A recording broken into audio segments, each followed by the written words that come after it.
Ladies and gentlemen, can I please have your attention?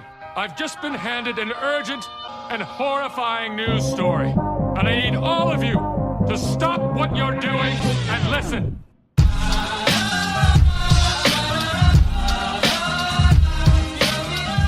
Hey everybody, this is Bill Manning. This is Studio C41. I have the gang with me. We'll go ahead and go around the table. Hello, I'm Kevin Terrell. I'm here again. And also with me is... Hey, thanks. Steven Wallace here. And last but not least... It's just me again. It's Michael. Well, we are going to dive into it. We have a lot to discuss tonight. We are going to be talking about a certain type of film that has been very emotional to a lot of photographers. It has been around for 75 years before it was discontinued. They wrote songs about it. They have named state parks after it. We are talking about Kodachrome. Kodachrome has a very, very interesting history. You know, Kodachrome has been known for more so the history that has been tied to it. World War II photos, your 1930s celebrities, you know, there's such a wide gamut of history that has been captured in color that has completely changed our perception of history. Kodachrome was not the first color film. So there were actually a couple processes. So we know that there have been the glass plates where you had your RGB, red, green, and blue color plates where you actually took 3 individual pictures of glass negatives in different colors, and then you were able to overlay them to create a color image. And those were all like black and white images. They just would put different colored filters in front of the lens. And you can just still do the same thing, even if you have color filters now. Or, I mean, if you take an image in Photoshop, you can separate out the red, green, and blue, and you start taking away those layers, and all of a sudden just the red layer is black and white, or just the blue layer is black and white. So there were actually 2 other colors, or 2 color processes. These were actually considered additive methods. You had the Autochrome process and I'm most likely going to pronounce this incorrectly, but Dufaycolor. So the main difference, and there's some really cool pictures, and I'll link it into the show notes or in the description, where Autochrome used potato starch, and they used red, orange, green, and blue violet dyes on a glass plate. They exposed the image, and you can see that the greens and the blues and the reds were so vibrant, but they couldn't quite get like skin tones, and they were shot on glass plates. And so that was a huge limiting factor, and so there was this spark of interest on trying to get that onto an emulsion. The first iteration of Kodachrome is not exactly what we kind of know what Kodachrome is now. It was still a subtractive process. So, Stephen, you probably know this a lot better than me. Can you go in and dive into what exactly is the difference between a subtractive process and an additive process? A subtractive process, you basically are bleaching away and removing unused parts of color. With an additive process, you're actually forming the color dyes onto the parts that are recording that color in the process. There you go. Yep. Glass plates and everything were very difficult to move around, and so a lot of people were trying to figure out an emulsion. So Kodachrome originally was developed by a gentleman named John Capstaff, who actually used a blue-green and red-orange glass plate negatives, and then actually had an emulsion sandwiched in between those 2 glass plates. But we're still dealing with like glass plates at that time. So it wasn't until we fast forward into like the 1930s where we actually had 2 guys, Leopold Godsky Jr. and Leopold Manes. They were actually university-trained scientists, but they were actually professional musicians. So they actually came out with a 3-layer red, green, blue process, and that is where Kodak actually went and borrowed the name from Kodachrome. My assumption is to compete with, at the time, Autochrome, because Autochrome was starting to gain some popularity at that point because there really wasn't any other color process. And that came out in April 15th, 1935. With a whopping blazing speed of ISO 10. What? Yep, and let's see here, and that came in 16 millimeter film. That was primarily movie film, they were trying to market into the motion picture.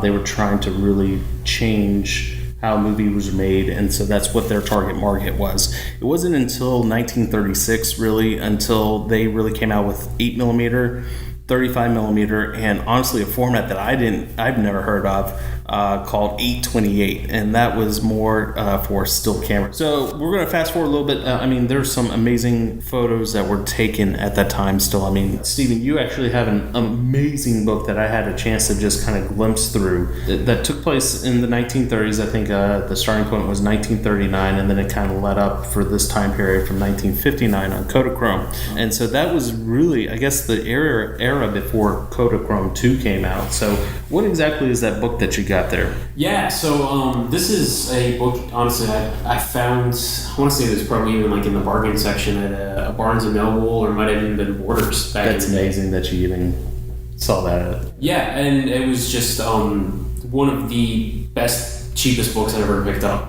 It's called Kodachrome, The American Invention of Our World. Ellis Ripper, Rijper, put it together. It's a collection of images, mostly medium and large format. It talks a little bit about the history, kind of like you were saying, like the iconic status of Kodachrome, but I mean, just the print quality and plates they used in here. There's images of Eleanor Roosevelt, Eisenhower. There's a picture of like Stalin, FDR, and Winston Churchill sitting together at Yalta that looks like it could have been taken 10 years ago instead of 70 years ago. So it's amazing, and like how well some of these images have held up.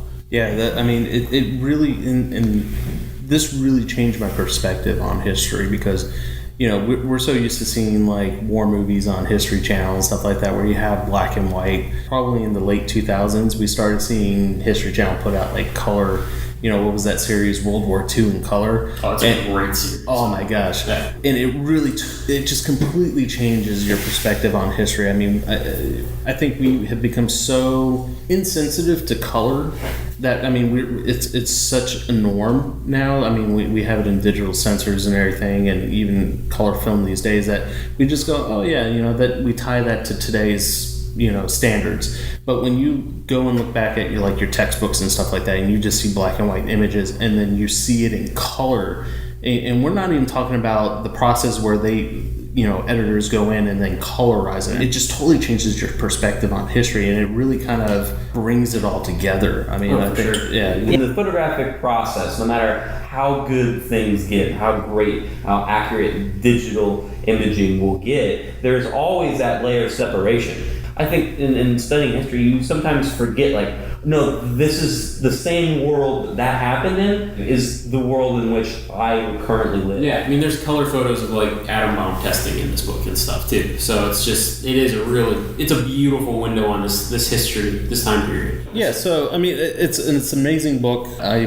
just glanced through it. I'm totally convinced I'm going to buy that book. For the listeners, I will find the ISBN number for it and all that stuff, and I'll include it in the description, the show notes, to make sure that you guys are able to get it, because there's certain photographers, of course, Ansel Adams is on my shelf, Joseph Karsh is on my shelf. There's just certain books.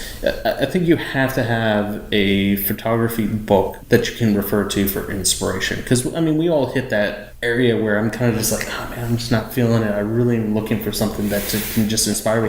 And yeah, you can dive into Instagram and stuff like that, but I mean, I find my true inspiration in books. So we're going to fast forward a little bit, and we actually come into Kodachrome 2, which was released in 1961. Speeds were more than doubled from 10 to 20 freaking 5. Mm-hmm. And then in 62 they introduced ISO 64. Around that time they also transitioned into what we know as the K14 process. It was actually a very, very complex process. It was not very friendly to the environment. Partly what made the Kodachrome process even more difficult as we progressed through time, became more environmentally conscious, and so it made it a little bit harder for Kodaks. The overallness of Kodachrome, and the fact that it wasn't environmentally friendly, but it was produced different colors and it was more stable over longer periods of time and stuff like that, was the way we used to sell it anyway. Yeah, I mean, I know for me working in the lab too, I think we get people bringing in boxes of old slides, and you'd immediately tell the difference between like Kodachrome slides and old Fuji slides or old Autochrome or Elite Chrome or anything. They'd all be washed out, and the yellows would be faded out, and there'd be this terrible blue cast. And then you pull out a Kodachrome slide, and it is immediately like vibrant and clear and beautiful and doesn't take much correction at all to it. So there was a clear difference even on like my end working in the lab. I got into working in labs a bit later than Michael did, and even still now, like working in labs and seeing slides and Kodachrome slides, you see there's a marked difference in the longevity of it versus old E6 processes. Right, and I think you even mentioned in that book that the lifespan of Kodachrome was insanely different. Laboratory tests show that the least stable image Dwyane, yellow, will only fade about 20% in 185 years. Wow. Then, granted, that's when it's stored in the dark at 75% or 75 degrees and 40% humidity. Michael, I'm sure you have people that are coming in pretty frequently with like Kodachrome slides that are just like, hey, I found this in my dad's attic or something like that, and I just want to get these scanned. I mean, do you frequently see stuff like that? We get a lot of slides that we can tell the difference between Kodachrome and Ektachrome, like especially early Ektachrome. Early slide, the E series, the different series of stuff, you want to reagent with a red light and right. all this stuff, and they didn't hold up very well. It wasn't until E6 that they got a more stable, more environmentally friendly process to it. We get a lot of slides in here that what you've got left is the red layer. Wow. I mean, so you're ended up, to try to correct it, we're, adding just a ton of cyan and trying to bring what other colors may still be sort of latently in the slide.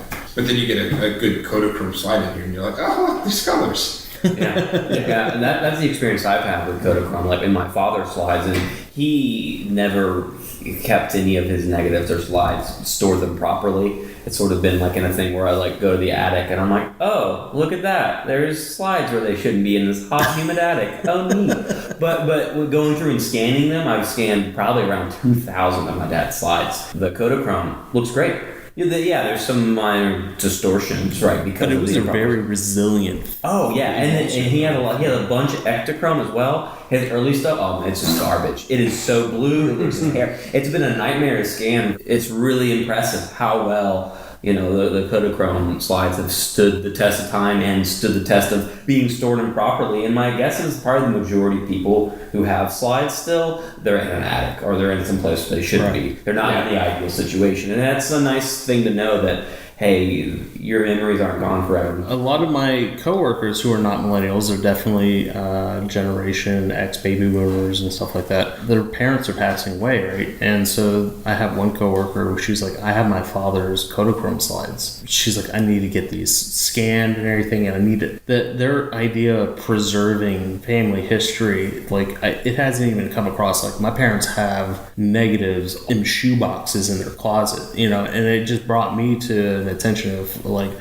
especially with film, I'm much more attentive to archiving and preservation. I start thinking about my grandparents' pictures and stuff that they've shot. I want to get a hold of all that and I want to digitize it all. I know that the first couple processes involved black and white, where you developed the film in black and white, and then in further steps that you added in different dyes. Like processes we're used to now. If anybody has developed color film at home or even worked in a lab, all of the colors happen in one bath and in one process. Everything's developed in there. Like in even E6 kits now, you have a developer, and then you have a wash, and then you have a color developer, and then a wash and a bleach fix, and you're pretty much done. In Kodachrome, each separate color, red, green, and blue, had its own developing stage for it. So you basically, for starters, you just triple the process of what you do for E6 normally.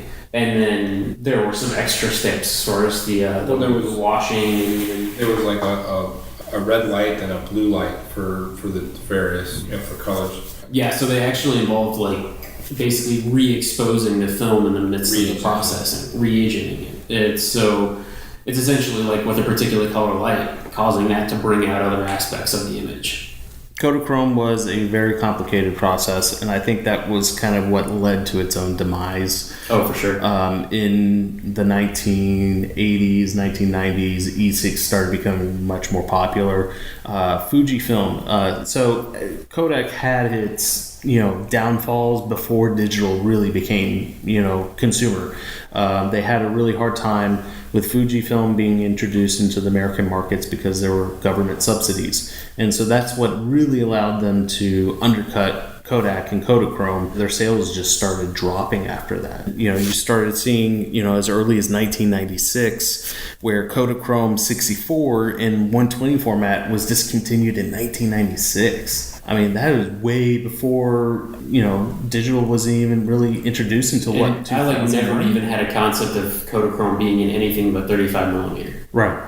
Probably because we would never see 120 slides that often, even ones that had been developed, just because 35 was so ubiquitous for people to shoot and have for personal stuff. For their vacation, you sit down at Christmas and say, "Hey, that's what we did this past summer." But so that to say that it was just gone so quickly that I guess I hadn't never even really thought about it. Yeah, I mean, it's crazy. I mean, I'm just looking at these dates here that I have here. Kodachrome 64 and 120 in 1996, and then Kodachrome 25 altogether completely in 2002. And again, these are all just in 25 was completely discontinued in 2002. That was really right when I want to say the Nikon D1 was really first introduced, and even then that camera was still $4,000 or $5,000. That wasn't even consumer market at that point, and even at that point, you had professional photographers who were digital, I'm not going to shoot that, I'm going to continue shooting film.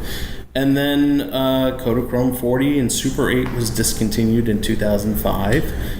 Here we go. I'm looking at this book. Kodachrome sheet films were supplied up until from 1938 until 1954. Wow. So they discontinued sheet film and Kodachrome that early. Wow. And they just decided to focus on the home market of slides and exactly that whole mentality. Exactly. Medium format, 35 millimeters. Well, I mean, they married themselves so much into the idea of projection and the Kodak, the slide carriers. I remember talking to my dad a couple months ago, talking about Kodachrome and slide film. He was they made slide film other than 35. He didn't even know. As a photographer, he had no idea that you could buy any format or any manufactured slide film bigger than 35. He was they didn't make 4x5 projectors. I'm that's... Okay, whatever. Well, and you said to build that list, they made it in 110. They made APS slide film, when APS first came out. I've got a roll of that, just someone found it at a flea market and gave it to me. So it's just sitting unopened on my shelf. Wow. But so back into the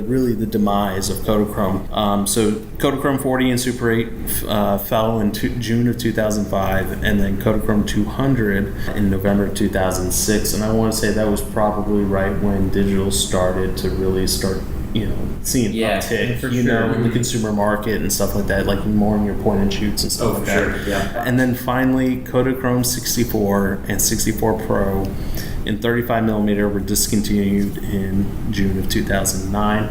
And there is one gentleman who officially owns the title of shooting the last roll of Kodachrome off the production line, and that is Steve McCurry.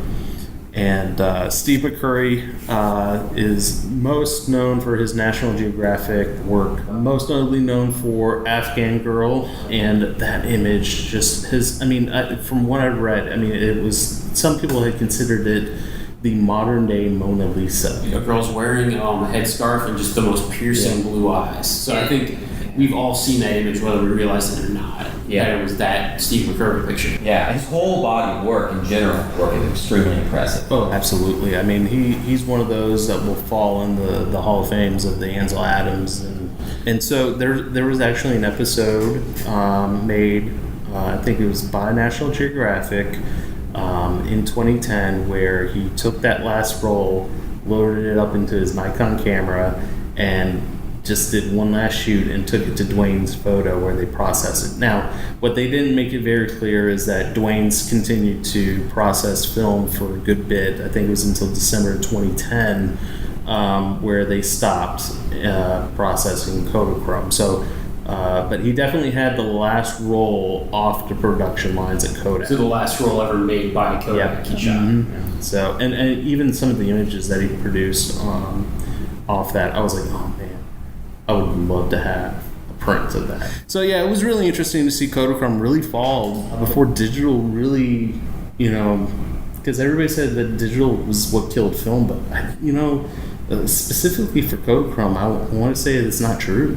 Yeah, well, I think we talked a little bit about it, but like the advent of a good archival E6 film is really what killed Kodachrome. Right. Because you can process E6 at home today even. I know a ton of people, it's easier to process than color negative film is at home. It was available in large format, medium format, different varieties of it. It was, I gave more options, more speed. It was really heavily adopted by the news, magazine, fashion industry, right?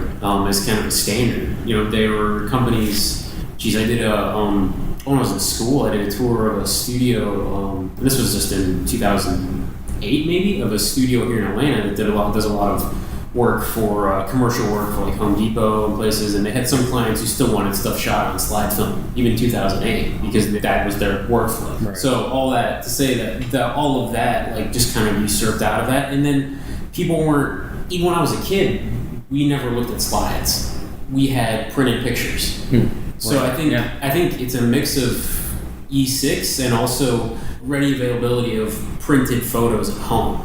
Oh yeah, because you didn't need a projector to look at it anymore. Well, and society was heading into a direction where we want it faster, we want it now, and that instant gratification process where Kodachrome, you were still having to send it out to K-Labs. You couldn't get that in a 1 hour lab. Right, exactly. So, and I think that was kind of leading up to now digital. You can look on the back of your camera and go, yep, that was exposed correctly. No, I need a increase exposure, decrease or whatnot. So, but I had an interesting run-in with somebody at the High Museum. So I was done looking at the exhibit. I was done seeing Andy Warhol, which if you haven't seen Andy Warhol's exhibit, you have to. I mean, if you have any appreciation for art, you have to go see Andy Warhol. I hate Andy Warhol. But here's the thing: like his work may not be appealing to you. Oh, exactly. But he was as a movement, like the whole pop art movement, absolutely. and like what he actually established. I like what was a result and what he influenced much more than Warhol's work himself. Yeah. So there's that. Yeah. So, but after the whole bit, they actually have like what do I want to call it? It's a gift shop. They had an awesome selection of photography books. There was one book on the F64 group and everything. Yes. And I was like, oh my gosh, I'm flipping through it, and I had my rangefinder that I'm actually Michael has been so kindly to let me borrow here. Guy walks up to me and I have, so it's a Canon QL17 G3, but I actually have a Mamiya strap, and the guy's like, what kind of Mamiya is that? So we actually had a really great conversation. He was telling me about how he shot film. He was an older gentleman, and then I kind of realized, I was like, I need to ask him about what his thoughts are on Kodachrome. The guy said, you really don't realize how much you love something until you lost it. He just went into talking about just how awesome the colors were and everything, and how it competed in aspects, if you expose it right and everything, how it competed to digital in many ways. Just in talking to him, I realized just how passionate he was about Kodachrome. I mean, I just said one word. I couldn't believe it, and this guy just kept going on for like 15 minutes. But it was just absolutely amazing to see that it really was something that people were just so passionate about. I downloaded Paul Simon's Kodachrome, and I listened to it. Oh God, at least 100 times, just listening to the lyrics, give me the blue skies, give me the greens of summer. It was just absolutely amazing to see how we kind of missed out. I never really shot it. What really triggered me to start to do this episode on Kodachrome was somebody posted on the forums saying, hey, I found this in a camera that I bought at a flea market. What can I do with it? And then people started commenting on it and saying, oh, well, maybe you can try to process it in C41 or E6. And I'm like, let me ask Michael on that one, because I didn't even know. And, I didn't know if you could cross-process it. So technically, you can't. It's not even compatible. Essentially, it's a black and white film that you add all the crap later. So, essentially, there's places like FilmRescue.com, I think Rocky Mountain Photo are processing Kodachrome as a black and white film. I love the irony there. That's one of the greatest color films ever.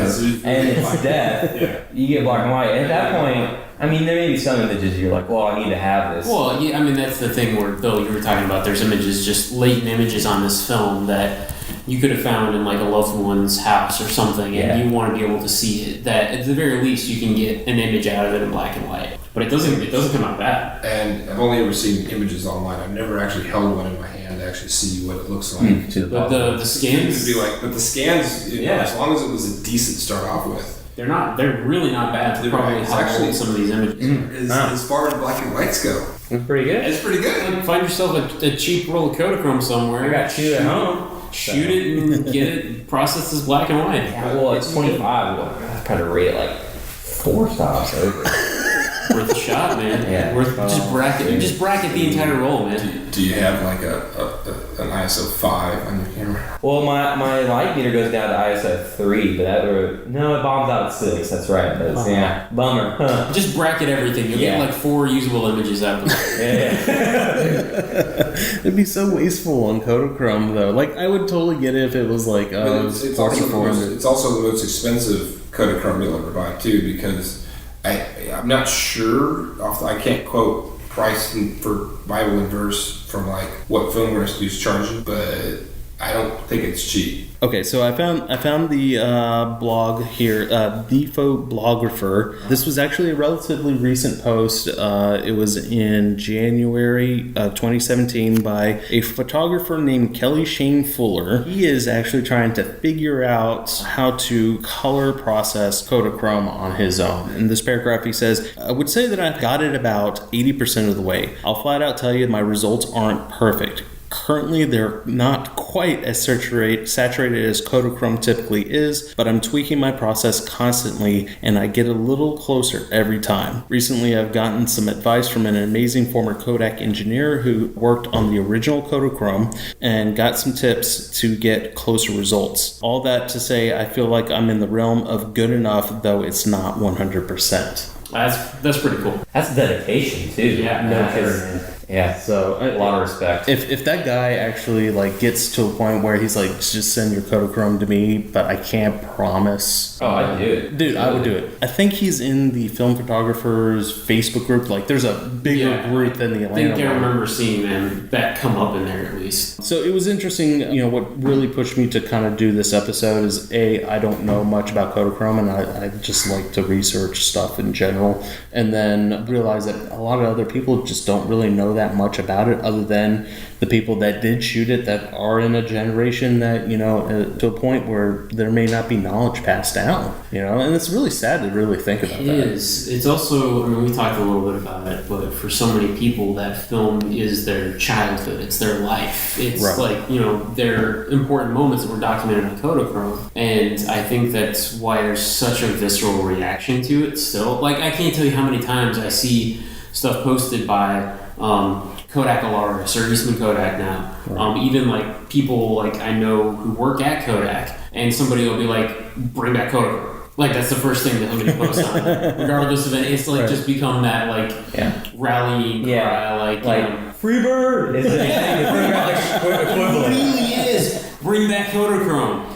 Even at a convention, people were talking about. Granted, it was, you know, the buzz thing. It was just after Ektachrome was announced, and of course they dropped in there. CEO of Kodak dropped in there that like, oh well, we might think about Kodachrome. You know? Oh my gosh, that actually probably picked up more press than the actual Ektachrome being coming back. Steve Overman just even mentioning, he's like, oh yeah, we're investigating and bringing Kodachrome back, and like literally the whole world went.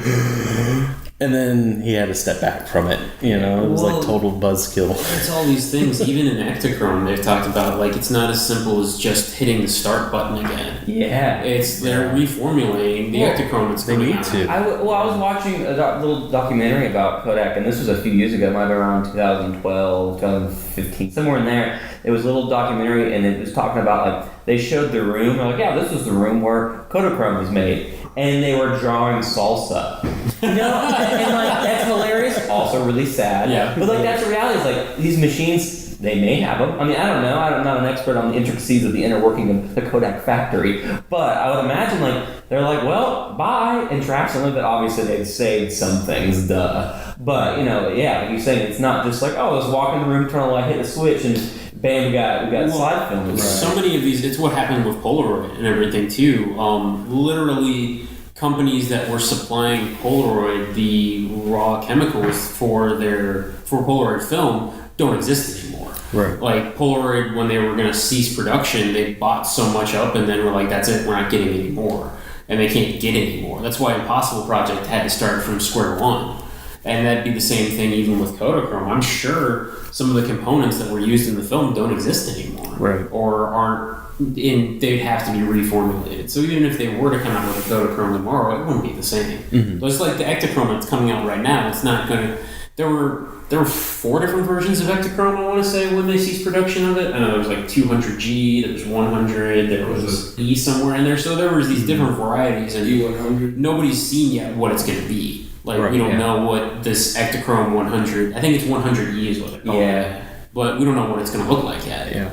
Yeah. And I'm totally going to be opening the can of worms, being I'm probably going to be the only person on this side of the table. But I think it would be absolutely cool if Kodak said, you know what, we're going to try to come up with Kodachrome, like the colors, and reproduce all the colors in an E6 process. My perception on it is that, the K14 process is a process that I kind of look at and go, it's probably too difficult to reformulate or something along those lines. It's too much research and development other than tweaking colors and then coming up with an E6 process and then coming out with something called like Kodachrome 3, whereas it's a new generation of that color that people are so drawn towards in Kodachrome. So, but I mean, I think people would there'd be riots in the streets. I mean, honestly, when it comes down to it, like at least among the old school photographers, people who have, or even like some of us who've never shot a roll of actual real Kodachrome. Sure. It would always their comparisons would be there from day one. Yeah. It would be like the sorry imitator to the throne. I think no matter, even if it was a better film stock, which it's hard to argue what better is, but technically superior, let's say sharper, more shadow more detail. archival, better. Yeah, the most latitude you've ever seen in a slide film ever. Yeah. Even that, I think people would say it's not as good because there's so much nostalgia. Like that's that goes to the whole thing. Like, well, the question of why do we love Kodachrome? Why is there? Well, there's all this. There's history and culture surrounding it, but also like if you ignore all that and just looked at an image, you're like, man, it's a freaking good film stock. Oh yeah. That alone is like, well, why do you like Kodachrome? Like, go look at a handful of really great images shot on Kodachrome, and you're like, oh, okay, yeah, I get it. It's just like inherent, intrinsic. Bam, I understand, and I think that would be an issue. We were talking about they brought back Ektar. Mm-hmm. Yeah, which is it's not a slide film obviously, but it doesn't look really anything like the 90s version. It's a totally different film. Totally different film stock. So it's just a moniker, it's a brand. Yeah, and I don't. There wasn't the same thing attached to it. Like Kodak used Ektar or Ekta something for so many things throughout the years. Right. Yeah. It wasn't the same thing of like. Isn't their phone called like the? They called it Ektra, which is actually like they had a point and shoot and kind of like a Canon point and shoot camera that they based that on. Actually, I kind of want to buy that phone. I do too. That phone makes me want to use Android. Yeah. I still don't use Android, but I already use Android, so it's probably my next purchase. But yeah, no, I really have no interest in seeing them try to do some bastardized version of Kodachrome in any way, shape, or form. Mm-hmm. Maybe if they came out with an Ektachrome K. Yeah, something like that. Something inspired by, but don't call it. Yeah, as soon as they put the name Kodachrome on it, if it's not Kodachrome, it's a death sentence. It's the same. It's the same way we look at Ektar film right now. The way we look at Ektar film is it's got real great saturation and it mimics a slide film. Mm-hmm. It's a way to be able to get a slide film, a look of a slide film without having an actual positive image. Well, I think it would be kind of interesting to see the reception Kodak gets with the reintroduction of Ektachrome, and then you're going to have the people that are going to compare current day Ektachrome to the old days of Ektachrome, and then you'll have the people that are going, oh, it's not the same and stuff like that. But I kind of have a feeling that they would be feeling it out a little bit and seeing what people's responses are going to be, and then kind of going back and say, okay, this was totally awesome. Let's go ahead and try to take the money that we got from Ektachrome and then use that as research and development in trying to bring back Kodachrome in a different form, whether it would be in E6, which you guys totally disagree, but I totally respect the fact of, simplifying the K14 process to even like the E6 where you can get it down to, just the color, the second developer is all in one process. So I would totally be open to that. And it's also like, it's also like the Scala that just got brought Yep. Mm-hmm. Okay. The Scala's got 12 steps to it currently. Yeah, and I'm like, if we should do a separate episode just about slide film in general. Oh, absolutely. Which I would love to talk more about this. But like Agfa Scala was a black and white slide film that was discontinued when Agfa pretty much went away. There's stuff being made under an Agfa brand now by like Addox and do you know what process the Scala is in? The original Scala was a proprietary process. Oh. Like because I fell in love with slides and black and white, and like there's a black and white slide film. I want to shoot that. There were 2 labs in the States. One was in Florida, and you bought prepaid mailers for it, and you sent it to them, and they were the only place that did it. And then they stopped production of Scala. The labs all closed down. Really, it was a precursor to what happened with Kodachrome, basically. But it's such a beautiful film. And now Addox has a branded film that has that Scala moniker on And it. there's a foam-pan, home process that you can get. It's got one reagent step to it where you have to take it out of the can And re-expose it to light. re-expose it, and then go through the thing. So I mean, it as a black and white film, in that particular process, it's very involved. Yeah, but for Trying to me, do that with a Kodachrome, that would be your next thing. Is you don't have giant labs that you had 15 years ago, 20 years ago. Mm-hmm. I bought 10 rolls of the new Addox stuff, and I was going to experiment with it. I bought the chemistry, and I was going to see if there was going to be something feasibly I could offer here at the store. And I just got to reading, and it's like that's a heck of a lot of time during the day to possibly, and the amount of time that it would take me to do it in any way appreciable form for people to actually pay me for it. I don't think anybody would. That's fair enough. yeah, well, and I was just gonna say like that for about branding something else as Kodachrome or like a new version of Kodachrome, whatever it may be. I think it's a similar thing that I feel about Scala, which was a film that meant a lot to me and like helped me grow. Like I took pictures. Some of the last time I spent with my grandmother, I shot a bunch of film of Scala, like going on a trip with her to Canada. And I love those images. There's so much, even of that time in my life, attached to it. I shot a roll of the new Scala that Michael gave me, actually, and a roll of Scala I had sitting in my fridge for about 10 years to this lab called DR5 that does black and white slide film processing. And they can do almost any film emulsion in a black and white slide. So I've got my film out there. And I'm waiting to see how it comes back. And if it doesn't match up to what this original Scala was, I'm probably never going to shoot another roll of it, just because I want that feeling.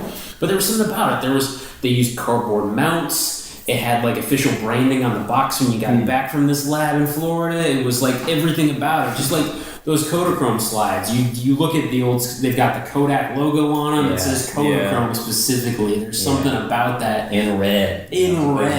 Versus, and it was just so, everything about it was so tangible. And so there's so much, it's so much bigger than just the images. There's major brand recognition with Kodak, obviously. I mean, it's still one of the world's most recognized brands. Yeah, absolutely. Even though it's, it had a fall. But And then you have that, and then you have Kodachrome, like it's their thing. You could ask them, somebody what Varicolor 3 is, or what? You're like, hey, what's Portrait 400? You ask them off the street, they're like, I don't know what that means. You say, what's Kodachrome? Anybody virtually, you run into on a daily basis, knows Kodachrome. So it's this thing that is ballooned and a great summary of, I just don't Kodachrome to turn into some sort of bastardized, sort of brand name.